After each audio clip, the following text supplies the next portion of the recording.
Ça fait un moment maintenant que je marche en direction de cette lumière. Je ne vois toujours rien autour de moi. Il fait toujours aussi sombre, il fait froid.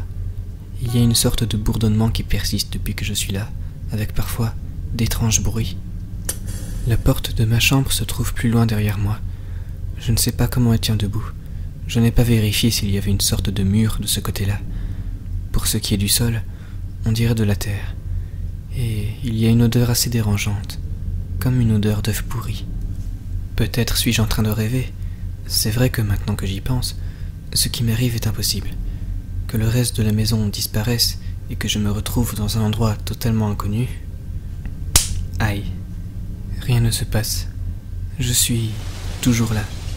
J'ai vraiment l'air d'être là. Qu'est-ce que je dois faire? Avancer vers la flamme au risque de me perdre? Ou retourner dans ma chambre et réfléchir? Cette flamme au loin m'intrigue, mais... Et si je faisais face à cette chose qui hurlait? Je me pose trop de questions. Il faut que je retourne dans ma chambre. Une fois rentré, il faut que j'inspecte cette boîte à musique. Il y a certainement moyen de faire quelque chose. Mais soudain, au loin, je vois la porte de ma chambre se refermer lentement.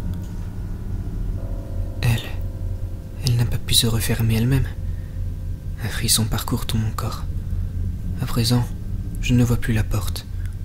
Sans doute que ce qui l'a fermée s'approche de moi en ce moment. Il ne reste plus que la flamme de l'autre côté. Je reprends mon chemin vers la flamme, les bras serrés contre moi. J'ai très peur. Peur qu'il m'arrive quelque chose. Je suis de plus en plus nerveux. Je tremble de plus en plus. J'ai l'impression d'être poursuivi, mais peut-être qu'il n'y a rien. Cette flamme me semble toujours si lointaine. Puis, j'ai une étrange sensation. La flamme, on dirait qu'elle se déplace. Qu'est-ce que je fais? Il n'est rien d'autre. Je pourrais m'en éloigner, mais pour aller où? Je continue à marcher. Je n'ai pas vraiment d'autre choix. Entre me plonger dans les ténèbres, sans savoir où je marche, et me diriger vers cette lumière qui pourrait être même tout aussi dangereuse que de marcher à l'aveugle. J'ai marché depuis un long moment. Je me suis couché à terre. La flamme se dirige vers moi. Je sais que je vais voir de quoi il s'agit, mais ça ne présage rien de bon. Mon cœur bat tellement fort que j'ai l'impression qu'il creuse sa propre cachette dans la terre. J'arrive à distinguer la flamme. Elle semble s'approcher de moi en sautillant. Mais je ne vois rien autour. Bien que, au fur et à mesure que la flamme se rapproche, j'aperçois quelque chose à terre. C'est petit et sombre. La chose s'est arrêtée devant moi. Un frisson parcourt tout mon corps. Devant moi se tient une main. Sa peau est grise et pourrie. Un bâton courbé semble planté dans son bras. Il y a une lanterne en fer suspendue au bout du bâton, de laquelle se dégage une énorme flamme. Elle se tient là, devant moi, immobile. Je ne savais pas quoi faire. Est-ce que ça peut me voir?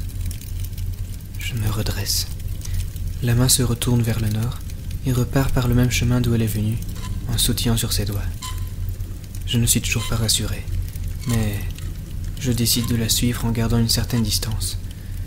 Le grincement métallique de la lanterne et le crépitement des flammes se rajoutent au bourdonnement des lieux. Je continue à suivre la main.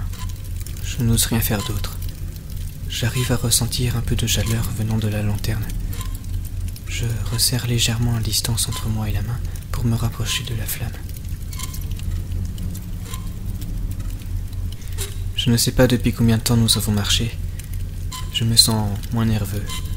Sans doute parce que cette chose ne me semble pas hostile. Je n'arrive pas à décrocher mes yeux de cette main vivante. Si je suis en train de rêver, c'est certainement le plus étrange de mes rêves.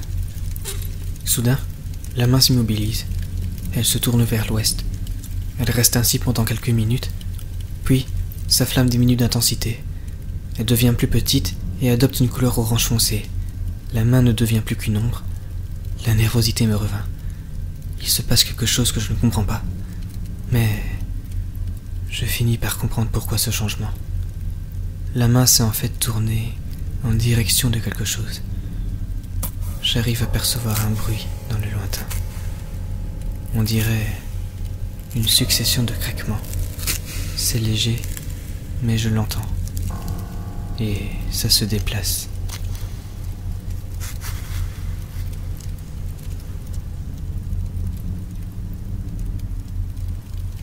Le bruit que nous avons entendu s'est éloigné. La lanterne reprend sa lueur de départ, ce qui m'éblouit. Ensuite, elle continue le chemin que nous étions en train de suivre, vers le nord, tout en sautillant. Je me demande ce qu'était ce bruit. Si la lanterne s'était fait plus discrète, c'est certainement parce qu'il doit s'agir de quelque chose qu'il ne vaut mieux pas rencontrer. Après avoir marché sur une longue distance, je commence à percevoir une nouvelle lumière au loin. Mais cette fois-ci, ce n'est pas une lanterne. C'est une cabane. Il y a 2 petites fenêtres à l'avant. La lumière jaune qui s'en dégage éclaire le sol noir tout autour. Il y a un grand arbre juste à côté, une sorte de saule pleureur, aussi noir que la terre sur laquelle nous marchons. Il y a une petite cheminée par laquelle se dégage une légère fumée grisâtre. La main sautille jusque devant la porte d'entrée et se range ensuite sur le côté, se retournant vers moi. Je m'approche de la porte et je frappe 3 coups sans dire un seul mot.